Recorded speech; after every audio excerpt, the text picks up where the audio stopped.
only one question that's already come up, which was to Stephen, related to grading walkways, and that was just alluded to now by Erin. So I think that's an interesting issue.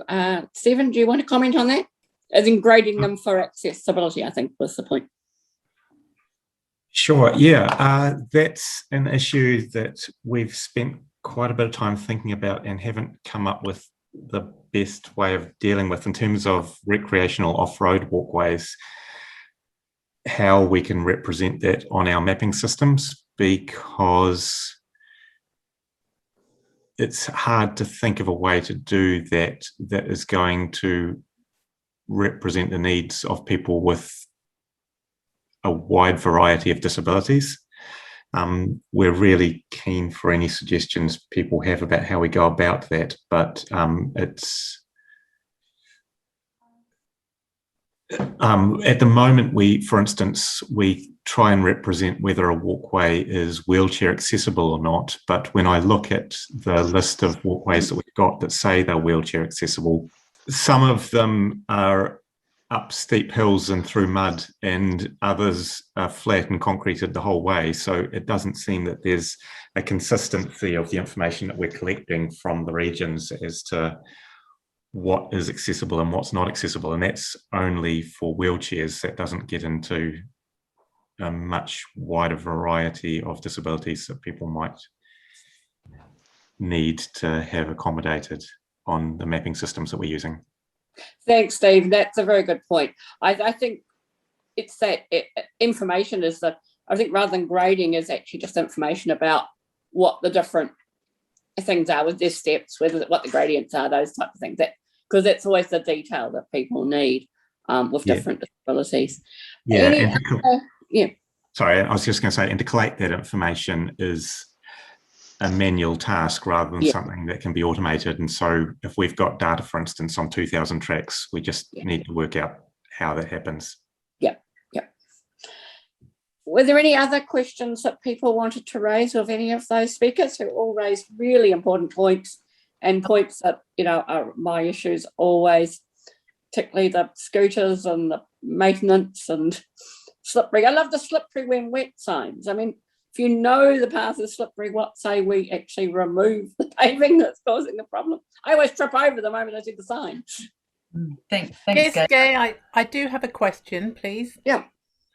First of all, fantastic perspectives. And, most of that is anything that makes it easier for some people with a disability usually makes it easier for everybody as well. So you have a lot of support behind you here.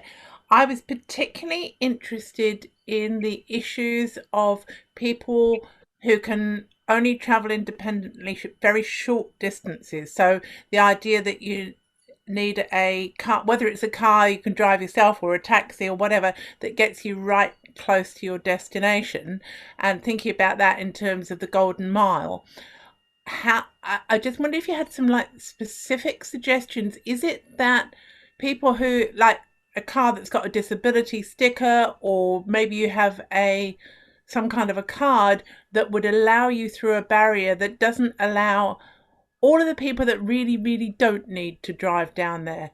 Rising bollards would disappear if you turned up with your card or something like that. Is there something practical that we could do? Because otherwise I find there is a lot of false concern from people who actually want to be able to drive their SUV with their little darlings right outside the cafe or whatever. So how can we distinguish between real need and enabling your access without letting everybody through? Erin, have you got I'm sure you've got some helpful points on that. Yeah, I'm just reflecting on that, because I guess it's I guess you could, one of the ways could be through the mobility parking scheme, but then it's also the fact that not all disabled people have those, because they might not drive themselves, for example. And so I guess it's about trying to balance, not everyone being able to access that space, but also having some degree of trust that when people say that they need to get through there, that that's actually for a good reason. So I think it's instead of imposing more kind of administrative burden on disabled people to prove that they need access, maybe it's about educating the non-disabled public that actually they're the ones who that they don't need that access, and instead taking a more high trust approach, that when people say that they need something for a mobility purpose, that's a given. That's interesting, Erin. So that might be something like, if it was really designed for very low speeds, like 5 to 10 kilometers an hour, then nobody who didn't have to go through would be likely to go through. Yeah, I'd like to think that. I just don't trust the New Zealand public. They seem to have a view of being entitled to any access if they can see it. And I'm not talking about the disabled people, obviously, but the general public, they just seem to, unless we, So I sort of think we need to have some principles of saying there's got to be disabled car parks within so many metres of critical, anything really. So, regular spaces and places where disabled people can get to, perhaps. But I really agree that the onus shouldn't be totally on the disabled people. That was one of the issues I thought about with the crossing points. I think they should be things that are on the street and usable by everybody, not that you have to carry a card to do them. But Gay, I've got a question to all the panellists. I just wondered if they would like to quickly say what the one key improvement would be for them in their walking journey. I'm just saying, I think the best thing that for all these groups would be if we had smooth, uncluttered, smooth in the surface and footpaths, and wide enough to accommodate wheelchairs, prams, and such like. Improving footpaths. Oh gosh, well, I think lighting is hugely important, and I really tautoko Alicia's kōrero around safety for women, but also those damn e-scooters. They're just dangerous, and they're quite terrifying even as a fully sighted person. So really, if there's going to be more of those, they really need to get some boundaries and some rules around them, because it's just actually dangerous.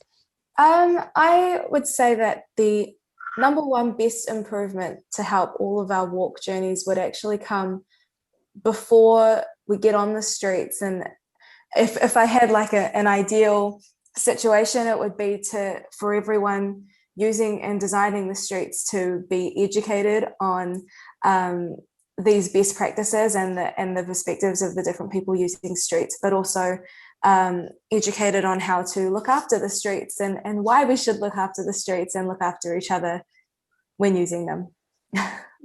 Good, great. Similar points, I think, of how do people feel safe? That is like the number one thing. So just to fix all of that in terms of the educational component beforehand, and to have I'm all for people having choice in terms of using e-scooters or bikes, but having them completely off the footpath, I think, is the only way that I would feel comfy walking around town. So having a separate lane for scooters and bikes, and having proper docking stations. Tautoko all of that.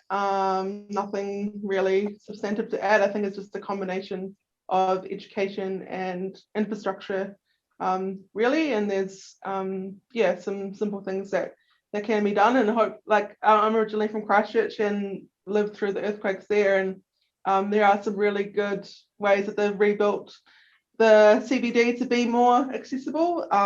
But we shouldn't need an earthquake to have to rebuild cities in accessible ways. So just hopefully people's concerns can be taken seriously, and we can have a more accessible city for everyone.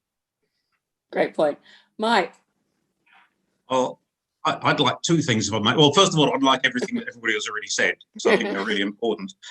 Secondly, I'd like two things. One of them is simple, that's edging on every step. on a pedestrian walkway. Yes. And secondly, I'd like where the walking network intersects with the road network, that they're treated as equals, not the walking network as being an afterthought. Yeah, I mean, I think, as I noted, this is a little bit outside our mahi, some of the stuff that you're looking at here. But I mean, for us broadly, we would be looking for the planning that happens around public access when you're creating suburbs to be happening before those suburbs are created rather than after they're created, so that all the network that connects people up happens before all the other stuff gets laid on top. Great point.